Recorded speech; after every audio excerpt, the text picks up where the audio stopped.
What's up, guys? Surprise, it's another video. This is Lucas Clones here, and I'm actually doing a figure review.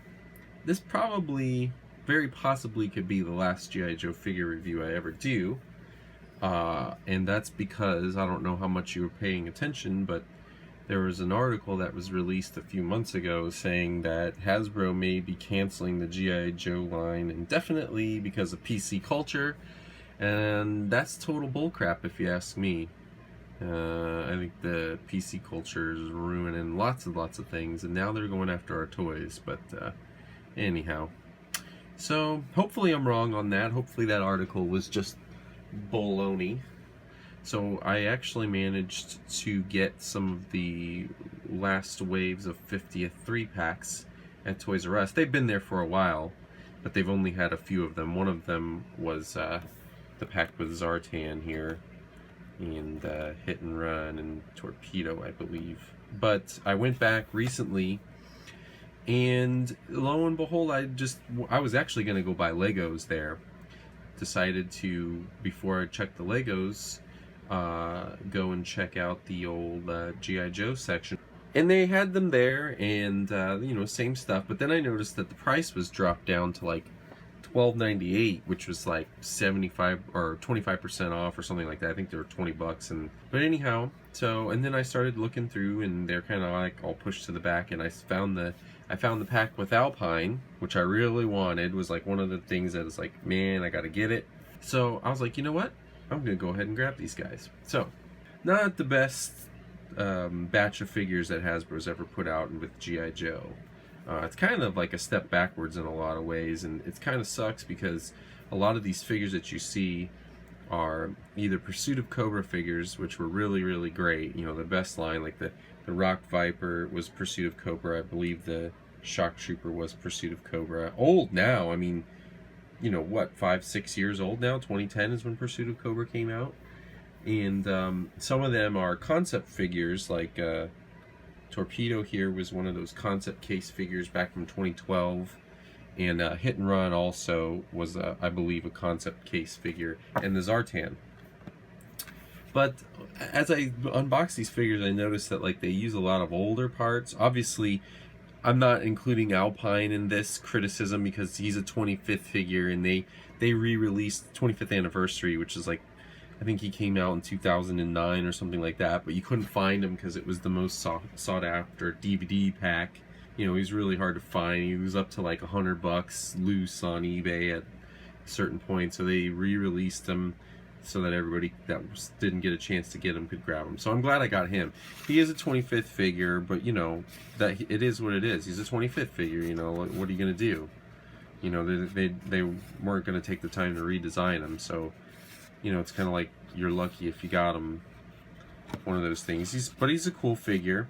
So anyhow, Alpine's great, I guess, you know, for a 25th figure that's been released. You know, there's nothing you can really cry about. He comes with the one grapple hook, which is hooked up to the pickaxe thing, and then he's got this. It's like the official G.I. Joe gun. It's what you see Duke and Stalker always carrying in the comics. And then the same backpack, but modified to fit 25th.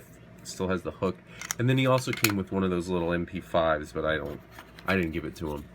Let's go to Zartan here. Here's another one of the figures I really wanted. It's kind of like supposed to be the ultimate Zartan, even though they did a couple versions of that. I don't know where his pistol went. Oh, it's in there. It's just not pushed in all the way.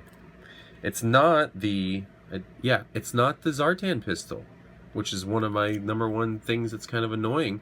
And then the other thing is, here's his boot knife, but there's no holster. So I might have to add a little holster down to his boot, because Zartan has to have a boot knife.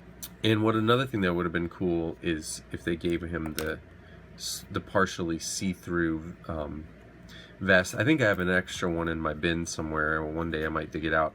I'm glad they gave him the crossbow, even though Zartan doesn't really use a crossbow. It's always nice to have an extra one of these crossbows because they're really cool. My main gripe with this figure, he's great. Paint apps are actually pretty good.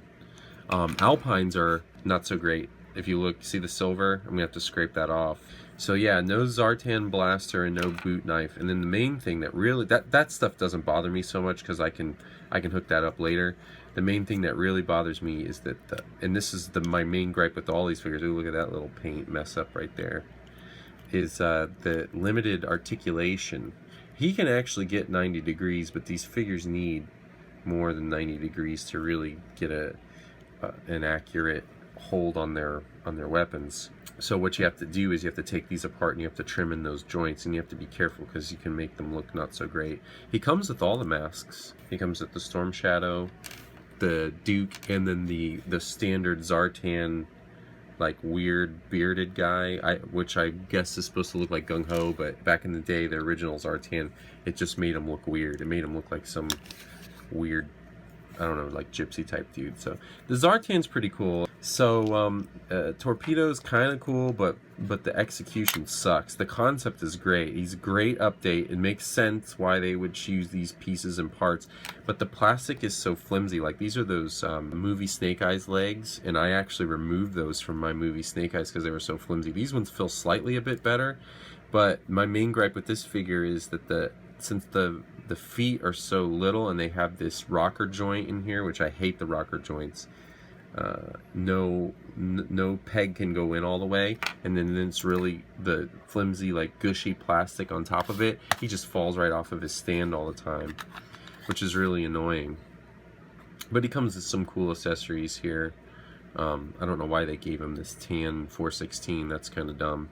Oh yeah, limited articulation, because these arms go all the way back to 2009 or 2008 Rise of Cobra Eel figure. That's basically, this is that body with the snake, or those arms with the Snake Eyes legs, and then the old 25th Torpedo torso. And then he's got the head there with that came out with the Cobra Diver, that original 25th figure. So that's him. I'm just gonna throw him because he doesn't stand up for junk. I'm glad that they re-released the Rock Viper, a figure that was really hard to get. I actually managed to get one. Not very many people that I know did, because he was in one of those last waves of the Pursuit of Cobra.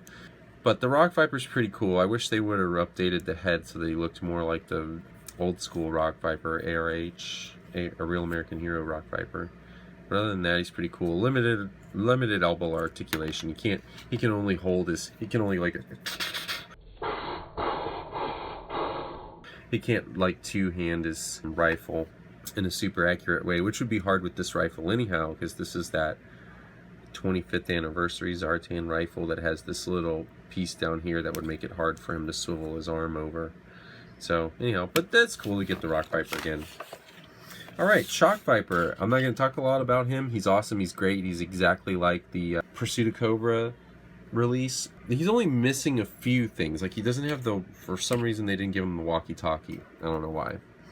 That's supposed to hook on there. But he does come with like the nunchuck thing, which makes him a shock trooper, you know, because he's supposed to stun people. And he comes with the shotgun and the hammer and the taser gun. Obviously gas mask, goggles, and helmet. Great to have another shock trooper. It would have been nice to get more of those packs to army build, but I'm not collecting toys like that anymore, so. Alright, now Hit and Run. This one is an interesting figure. For one thing, he's got pink goggles, which, like, I don't get that. And he's got red armpits, so that when he sweats, then it blends in with the camouflage. This figure could have been really cool. I do not like these arms at all. These are those arms that came with, I think the first figure that had him was that mouse guy from Retaliation, and they just don't bend at all because all of this folded up like arm, the plastic in there doesn't gel. Like I remember the first thing that I did when I got that mouse figure was take his arms apart and trim all up in there so that he could actually move his arms. So now this is all that Hit and Run can do with his rifle. And you see the wobble? The joint is really loose in his torso. Part of that is also his hip joints are really loose, which you can fix that by taking these apart and getting a little bit of blue sticky tack, like poster tack, you know. Take a little ball of this, roll it up, and put it in that little joint in there where the ball joint goes in. that can fix that up really easily. The red highlights and the pink goggles kind of make it, like, why couldn't they make this like green or something, like a night vision? That would have been cool. And then just make this black or gray. These figures are kind of like meh for me. I mean, it only cost me like 27 bucks, you know, for both packs. So it was nice to get some figures. I'm glad I got the Rock Viper again, even though he's not like super great. Definitely glad I got Alpine and Zartan. Those are the two that I kind of wanted the most. Oh yeah, and of course the Shock Trooper. It's nice to have him again. Not a great effort for Hasbro here. For G.I. Joe fans, it was good to get something. That's gonna do it for this review. Probably my last ever G.I. Joe action figure review. I might be doing a review on the carbon freezing chamber Lego set, because I also got that at the same time I got these. And that is a vastly superior toy in many, many ways. Anyhow, well, I hope you guys like this review. I'll see you next time. Bye.